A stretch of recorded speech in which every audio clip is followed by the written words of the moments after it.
Magandang araw mga bata.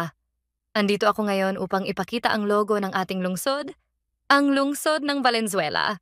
Ito ang logo ng lungsod ng Valenzuela na binubuo ng iba't ibang simbolo.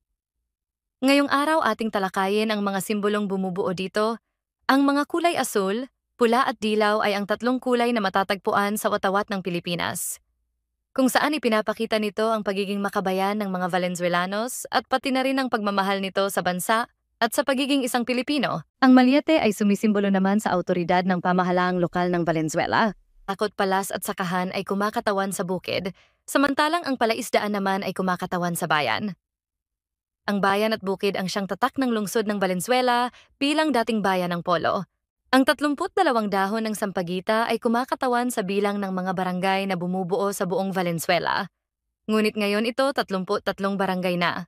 Ang timbangan ang siyang sumisimbolo sa katarungan na ipinatutupad sa lungsod ng Valenzuela. Ang pabrika naman ang siyang sumisimbolo sa katayuan ng lungsod pagdating sa mundo ng paggawa. Ang tatlong bituin ang siyang sumisimbolo sa tatlong sangay ng lokal na pamahalaan ng Valenzuela. Ito ay ang city government, city council at judicial courts. At ang huling simbolo na nasa logo ng Valenzuela ay ang mismong mapa nito. Ito ay kawangis ng isang kalapati na lumilipad gamit ang kanyang pakpak.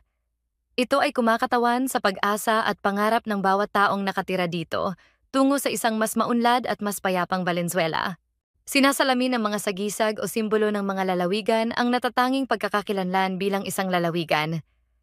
Ang katangiang pahalagahan ang opisyal na logo ng sagisag ng lungsod ay nagpapakita ng paggalang dito. Sana ay natuto kayo ngayong araw sa aking mga ibinahagi sa inyo. Muli, maraming salamat at paalam.